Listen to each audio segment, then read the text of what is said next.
diz assim: preparas-me uma mesa na presença dos meus inimigos, unges-me a cabeça com óleo, e o meu cálice transbordará.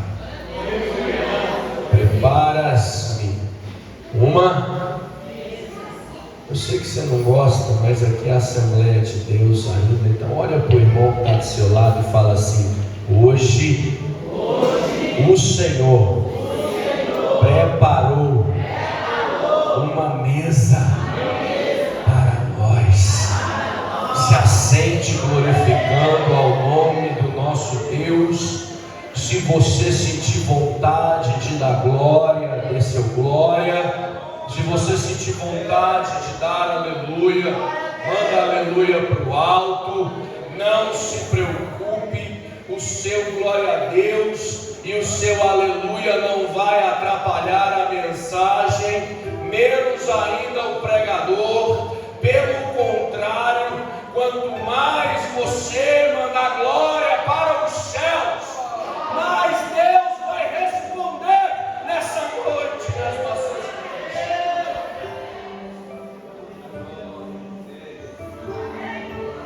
Hoje eu quero falar sobre mesa, porque é um culto de família. E eu acho que não tem nada que simbolize mais a família que a mesa. Na Bíblia Sagrada, a mesa vai sempre falar sobre alimentação. A pastora Letícia fala aqui algumas vezes sobre a nutrição da família. A mesa é o local onde a gente come. E se nós comemos a mesa, porque nós nos reunimos nela. Então a mesa também fala de comunhão. A mesa é o local de partir o pão, mas também é um lugar de comunhão. A mesa fala de relacionamento. Mas tem uma terceira característica que a Bíblia gosta muito, irmãos, de falar da mesa. Que normalmente quando Deus quer honrar, Ele usa a mesa. Mesa também fala de honrar.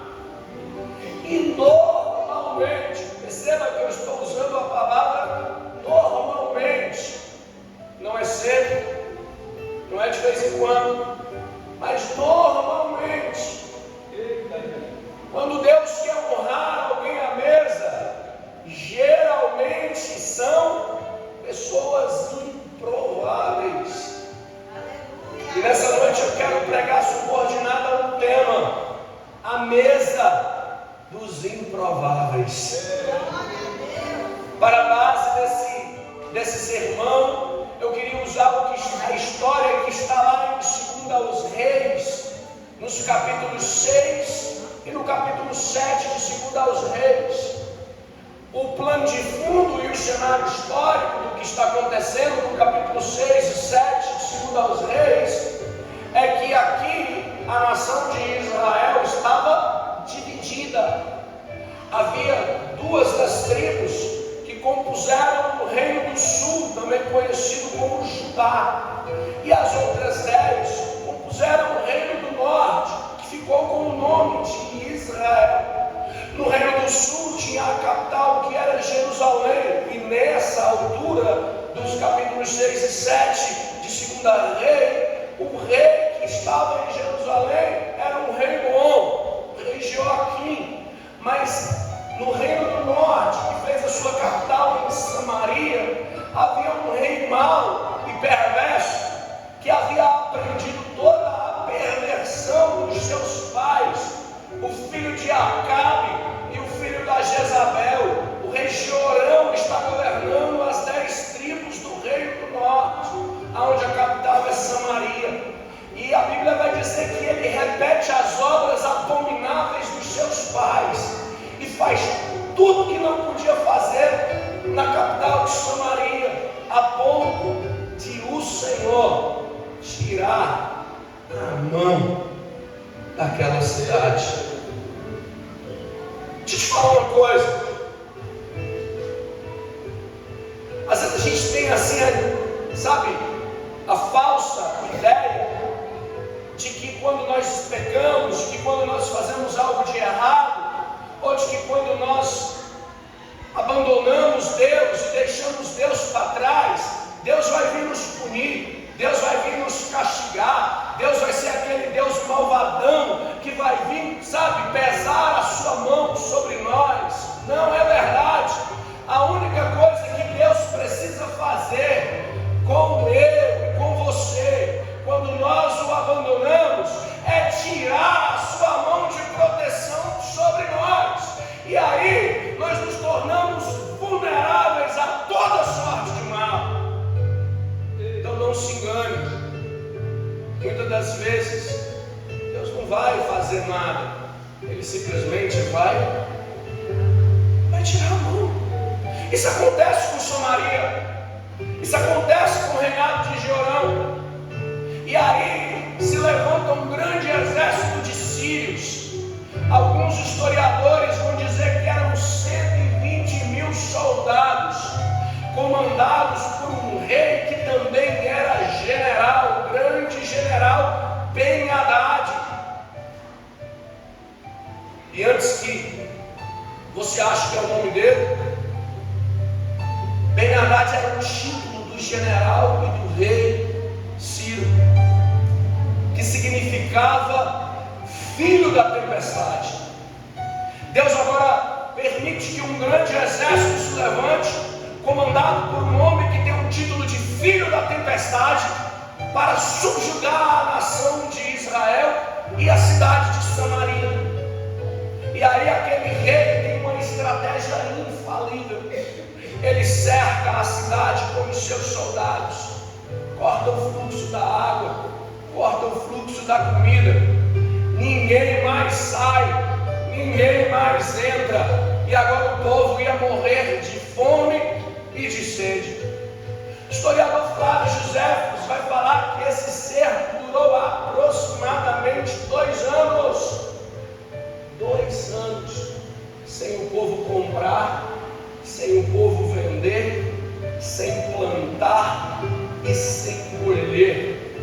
Chega no capítulo 6, segundo aos Reis, a situação é tão caótica, o estado é tão triste, a situação é tão problemática dentro das muralhas de Samaria, que o texto vai dizer que aqueles que eram ricos e tinham ouro, comia cabeça de cavalo. Aqueles que não tinham ouro, mas tinham prata, comia esterco de pombo. E quem não tinha ouro, e quem não tinha prata, quem era pobre, o texto vai dizer que comiam os próprios filhos.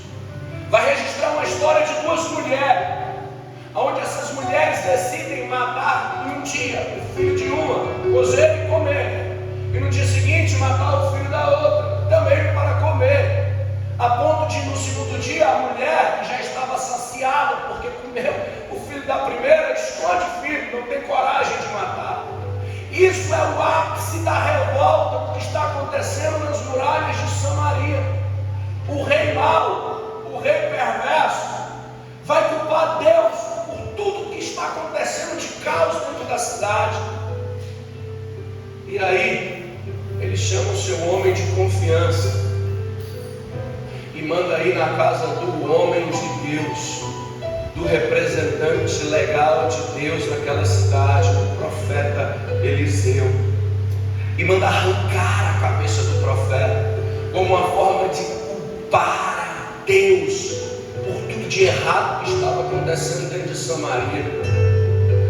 O homem sai com a ordem do rei para decapitar o profeta. Mas antes mesmo do homem chegar na casa do profeta, Deus avisa o profeta o que estava acontecendo. O profeta reúne os homens que estavam ali, os anciãos, mandam eles fechar a porta e não deixar aquele homem entrar. Deixa eu fazer um parênteses. Aqui eu aprendo, irmãos, que sempre que nós temos intimidade com aquele que está lá em cima, não seremos pegos desapercebidos. Podem tramar contra nós nessa escuridão, podem falar sobre nós, podem até desejar o nosso mal, mas o homem de Deus sempre vai ser avisado pelo Eterno do que está acontecendo e aquilo que ele precisa fazer. Deixa eu te falar uma coisa: você não será pego desapercebido. Deus vai te revelar. Segura a porta, não deixe ele entrar, o rei vai vir, porque eu tenho uma palavra de Deus para o rei. Daqui a pouco o rei chega. O profeta Eliseu levanta a sua mão e profetiza: assim diz o Senhor. 3 entendeu? Graças a Deus que ainda tem gente que acredita em profecia nessa casa.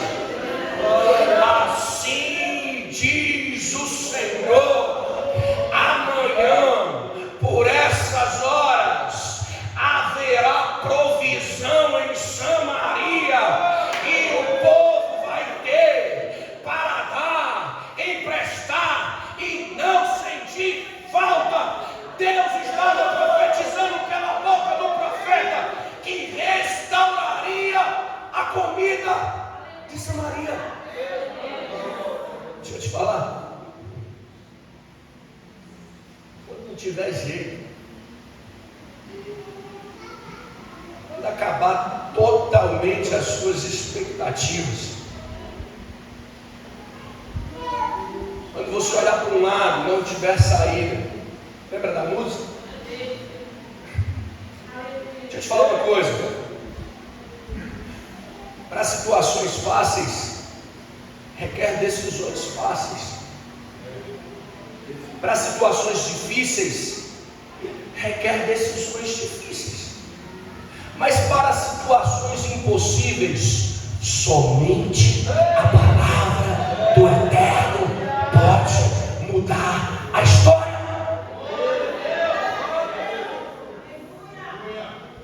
Então está difícil, está impossível, não tem saída. Abre a tua boca, profetiza na terra e deixa que o Deus que guarda a tua vida vai fazer aquilo que é impossível acontecer.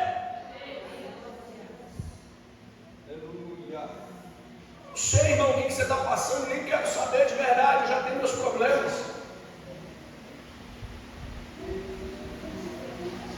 Eu não sei qual é o cerco que você está. Escute, eu não sei qual é a situação que você está enfrentando, qual é a guerra, qual é a peleja, eu não sei, mas eu te garanto uma coisa: se você acreditar que uma palavra profética hoje nessa casa pode virar decreto no trono do Eterno, Deus pode mudar a sorte da sua vida. Ah, mas está doendo? Achei que não ia vir, isso aqui não dá para buscar. Mas está doendo. Ah, mas está assim. Você fala isso, pregador, porque você não sabe o que eu estou passando. Você fala isso porque você não sabe o vale que eu estou enfrentando. Deixa eu te falar uma coisa. Você acha que o diabo se levanta contra a sua vida por quê? É porque há algo de valor, algo de muito valor em você, irmãos. O ladrão não entra na casa para roubar a casa vazia. Se a luta está se levantando, é porque a Deus tem uma palavra de restauração para fazer com você. Mas precisa acreditar na palavra da profecia. Profecia, gente, fala sobre a próxima estação. Não é só o passado, não é sequer sobre o presente. O presente é o momento da gente se levantar e fazer alguma coisa. O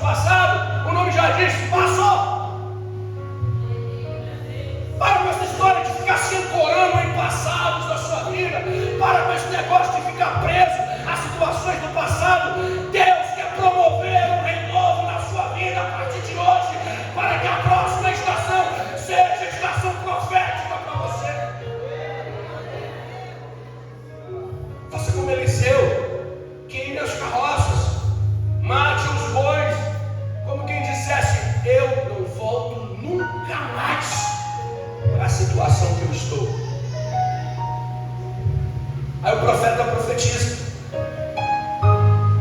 O que o profeta não sabia. E é aqui que eu queria chegar.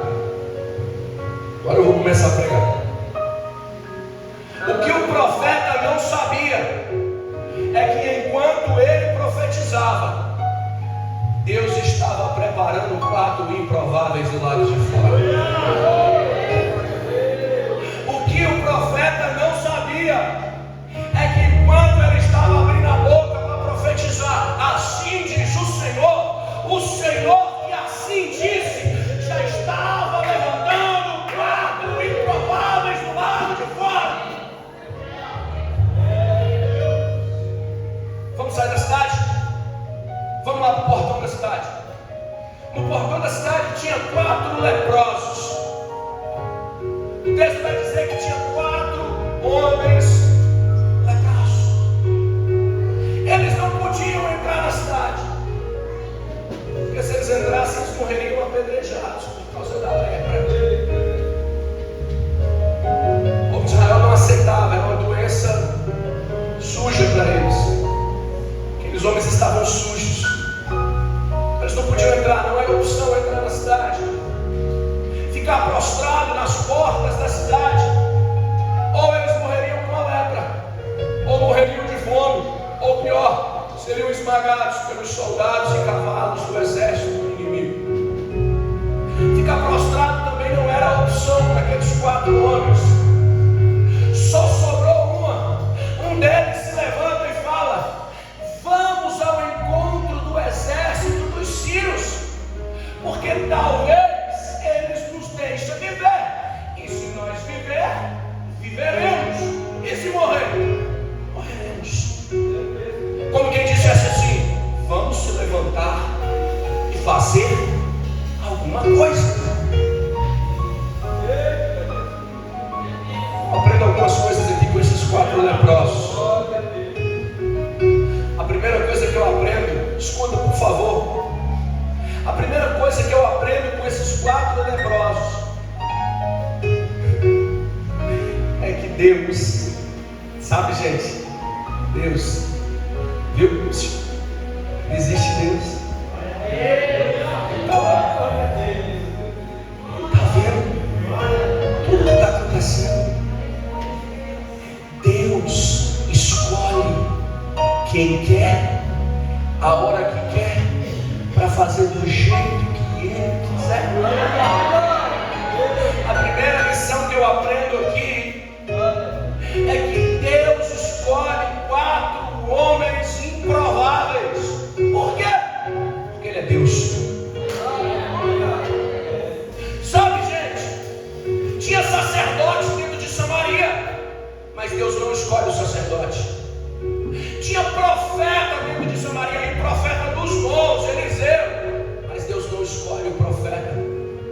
Por quê? Porque Deus escolhe quem Ele quer, para fazer do jeito que Ele quer, da forma que Ele quer. E que se a terra não aceitar, que se cale diante do Eterno, porque Ele é Deus e sobre Ele não há outro. Sabe o que eu quero te dizer com isso? Você que veio aqui nessa noite esperando ouvir uma palavra de Deus, uma palavra de profecia, eu não vim apenas como um pregador, eu vim como um profeta para dizer que Deus vai te usar, mas eu sou um improvável, não importa, Ele vai te usar. Por quê? Porque Ele é Deus.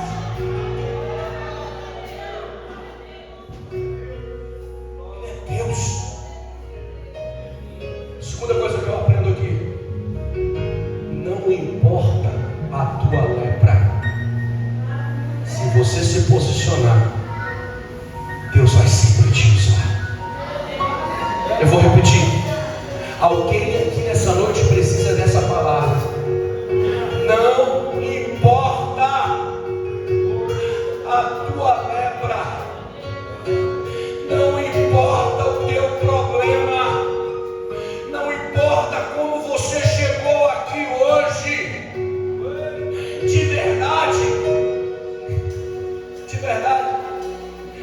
Deus quer fazer, a forma como você chegou aqui é o que menos importa.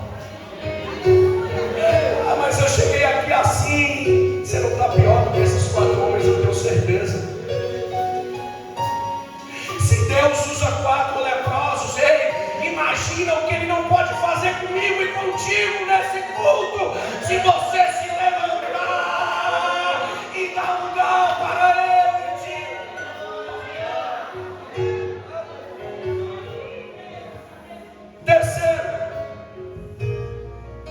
Terceira coisa que eu aprendo com esses homens.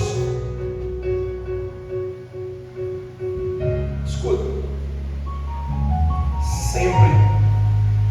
Sempre vai existir. Sempre haverá uma Samaria para nos rejeitar. Escuta. Sempre vai ter uma Samaria para nos excluir. Mas me assusta nessa história que aqueles homens estavam morrendo de fome. Eles chegaram num estado de miséria que estava matando criança para comer. E ainda assim se achavam superiores aos leprosos. Não tinha nada a ver com os leprosos, gente. Tinha a ver com o coração daquele povo que estava dentro da cidade. Que você precisa entender que não importa o que você faça, vai sempre existir uma Samaria para te rejeitar. E de verdade, está tudo bem, porque enquanto tem uma Samaria nos rejeitando, tem um lá em cima que já nos escolheu para trazer boas novas para o povo.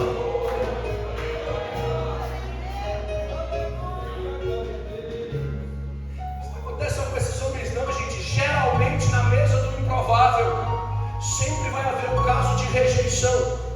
Lembra do Davi? Davi foi rejeitado. Não foi pelos amigos, não foi pelos colegas, não foi sequer pelos irmãos. Davi foi rejeitado pelo próprio pai. O profeta chega para ungir o próximo rei de Israel, gente. Aí passa todos os filhos que Jessé acreditava que tinha potencial para ser rei. Aí depois de muita insistência de Deus, que nem o profeta estava mais querendo mexer com aquele negócio, Deus fala, não tem mais alguém? Aí o pai do Davi fala, tem um menor. Tem um menor.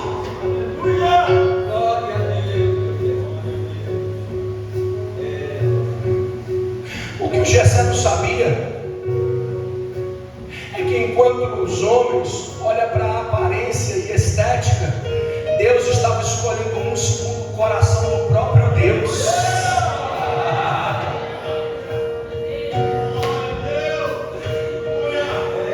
Não, ainda não aceitei, pregador. Deixa eu te falar então. Jesus foi rejeitado. Salmo 53 vai dizer: e ele veio para os seus, mas os seus os. Por causa de quê? Porque ele não tinha parecer e formosura.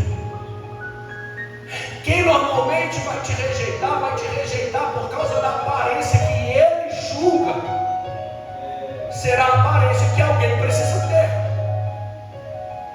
Mas Deus não. Sabe por quê? O que o pai do Davi não sabia é que, enquanto ele estava vendo o menor, Deus estava vendo ele vencendo o leão, vendo ele sendo urso para salvar.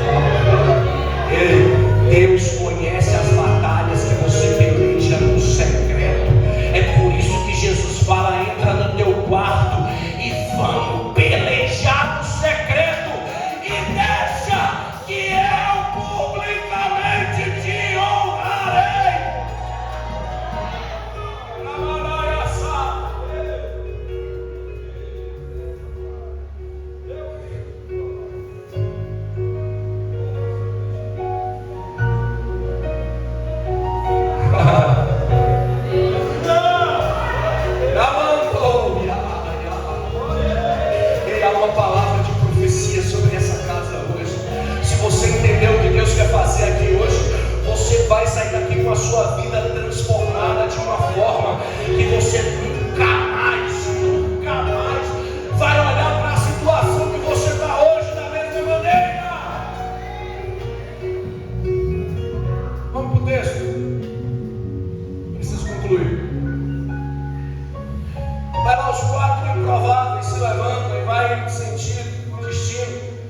ao exército inimigo.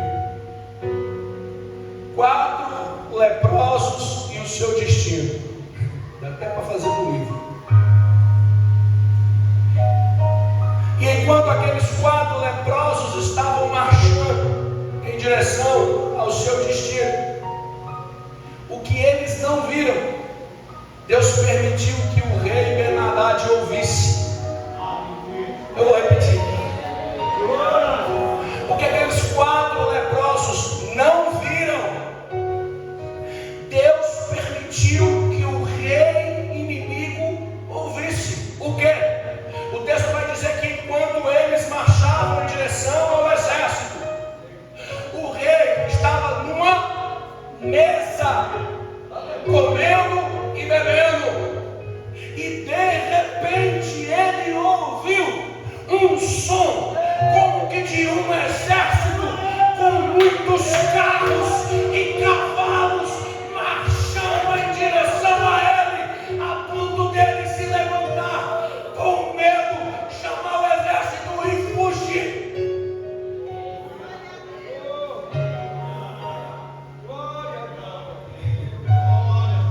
Sabe o que eu aprendo aqui?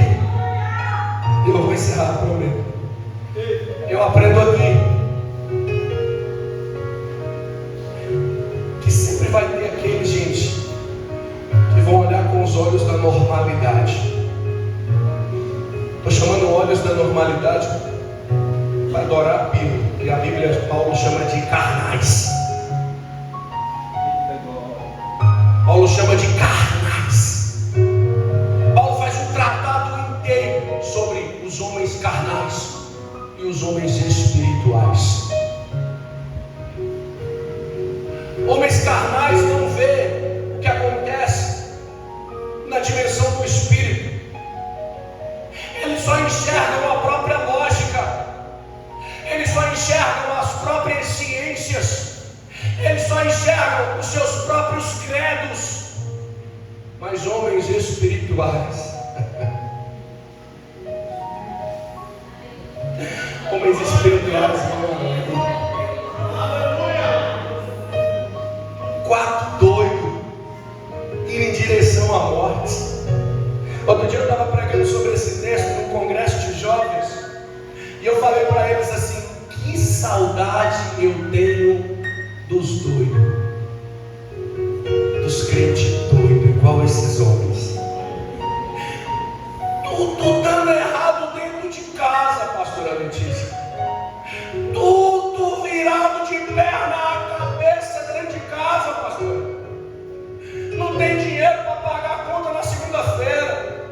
O filho falou que não vai mais para a igreja. O marido desviado nas drogas, bebendo. E aí,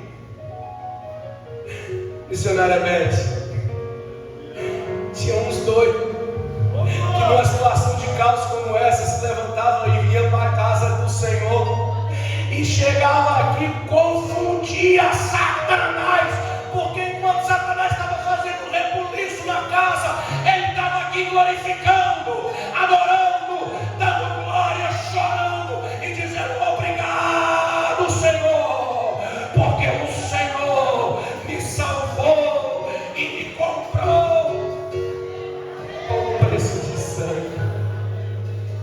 Que saudade desses crentes meio malucos, que as coisas estão dando tudo errado, mas eles sabem que na casa de Deus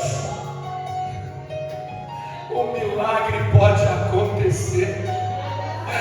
Só faz isso quem é espiritual, só faz isso quem está olhando além do caos, e além do caos está contemplando os céus se movendo em direção a Ele.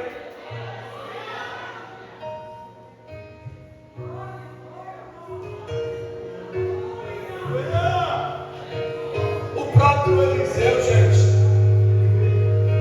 o profeta Eliseu viu que o moço dele não viu. O exército cercando tudo, e o moço deu ruim, vai morrer. Profeta, vai morrer.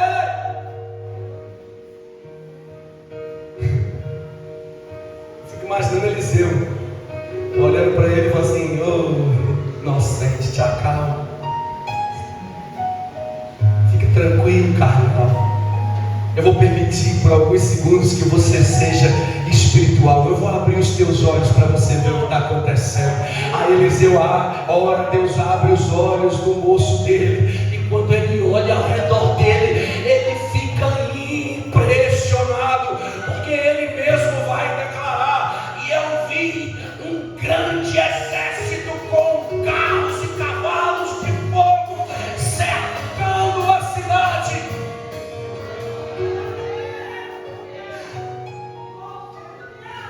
Elias viu o que o moço dele não viu. Lembra? O pau quebrando no Carmelo, fogo caindo do céu, ele matando o profeta de Baal, fez o povo matar as profetadas tudo. Daqui a pouco ele vira para o rei e fala: ó, vai chover. 3 anos e meio que não caiu uma gota de água do céu. Ele vira para o rei e fala: vai chover. O carnal veio e falou: duvido. Subiram para o monte. Subiram para o... Não despreze os montes de Deus na sua vida. Quando ele sobe no monte, o profeta fala: vai lá ver se já está vindo chuva. Ele olha e fala: tem não tem nada. Carnal. Vai de novo. Nadinha. 2, 3, 4, 5. O profeta fica com raiva, inclina a cabeça entre as pernas. A Bíblia não fala, mas eu imagino a oração dele falando assim: Deus, deixa esse crente ruim, sabe, esses olhos carnais contemplarem o que o Senhor quer fazer nessa terra. Aí o profeta, aí o homem vai lá e vê, mas carnal é carnal, gente, tenta explicar de todo jeito. Quando ele volta e fala: eu vi, tinha uma nuvem mesmo, mas era do tamanho da mão de um homem. Aí aquele que era espiritual olha e fala assim: então corre, porque há um sinal de uma abundante chuva. Às vezes Deus é tão assim, sabe? E Deus pega um profeta carnal e mostra para ele que uma jumenta é mais espiritual do que ele. Lembra do Balaão? O anjo na frente dele e o profeta não viu. A jumenta tinha mais espiritualidade do que o Balaão. A jumenta viu o que o pseudo-profeta não viu. Deixa eu te falar uma coisa. Eu vim aqui como um homem de Deus, como um profeta, para te dizer: ainda que você não está enxergando, ainda que você está vendo o caos, nessa noite, se você permitir, Deus vai abrir os teus olhos e você vai contemplar o agir de Deus vindo em direção à sua vida. Ei, não duvide. Lembra do homem que foi arrancar a cabeça do profeta? Duvidou. Sempre vai ter os que duvidam, gente. Sempre vai ter os que duvidam. Nem que Deus abrir janela no céu, tem comida para dar tanta comida para esse povo. Bicho ruim. Aí o profeta olha para ele e fala assim: por que tu disseste isso? Tu olharás, mas na boca não experimentarás nada. Tem muita gente perdendo o sabor do milagre por estar duvidando da profecia. Tem muita gente que vai ver o milagre acontecer no vizinho da direita, no vizinho da esquerda, e não vai ver, vai olhar e não vai saborear porque está duvidando da profecia. Mas deixa eu te falar, Deus me trouxe aqui para te dizer: se você crê, o milagre vai acontecer na tua vida. Pois é. Chega aqueles 4 improváveis e encontram uma mesa posta, um banquete. Não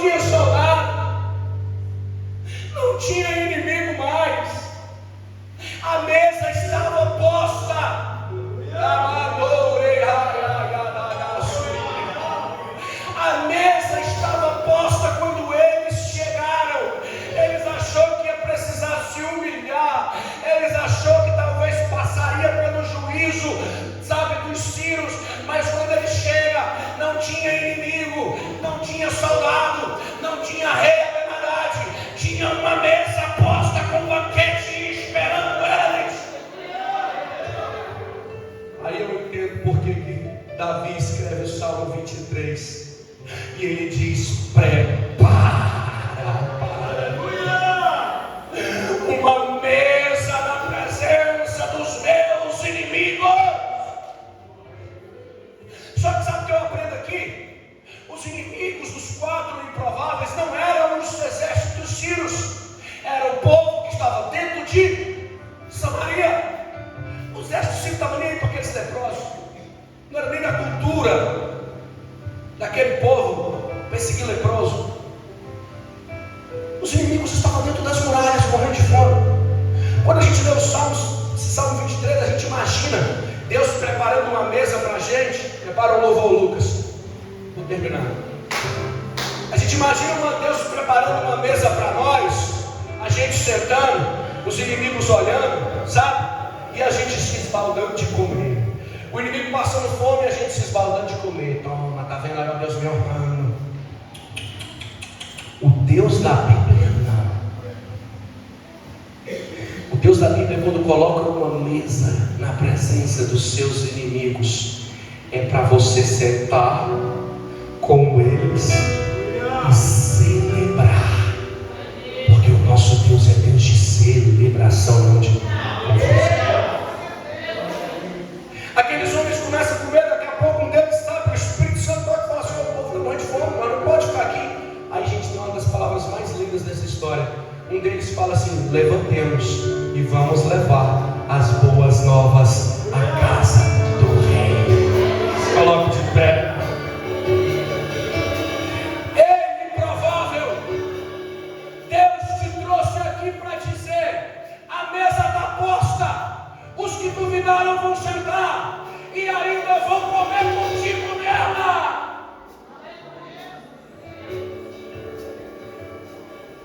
Eu fico imaginando, gente, aqueles homens entrando dentro de Samaria, um carregando coxa de frango, outro carregando carne assada, outro carregando suco, vinho, uva, o povo morrendo de fome. Antes, escuta isso aqui, escuta. Antes eles olhavam para aqueles homens e para a lepra que estava neles. Vou repetir. Antes eles olhavam para os improváveis e o que chamava atenção era a lepra. Agora, aqueles homens chegam, o que chama atenção não é a lepra, o que chama atenção é a bênção que eles carregavam. O que chamava atenção era a coxa de frango, porque para quem está com fome, uma coxa de frango chama mais atenção do que um problema. Para quem está com fome, coxa, banquete para quem está com fome chama mais atenção do que problema. Sabe o que eu quero te dizer com isso? Que quando Deus fizer você sentar na mesa, viu, irmãos? Ele é você improvável. É você. Deus não está falando com o vizinho, está falando contigo. Quando Deus te sentar na mesa para te honrar, as pessoas não vão mais olhar para o teu problema, vai olhar para o tamanho da bênção que Deus permitiu na tua vida. O banquete vai ter mais atenção do que o teu problema. Tem algum improvável nessa noite? Tem algum improvável aqui? Deus vai te usar, é você que vai ser usado para libertar os cativos da sua casa. É você que Deus vai usar para libertar as algemas da tua família.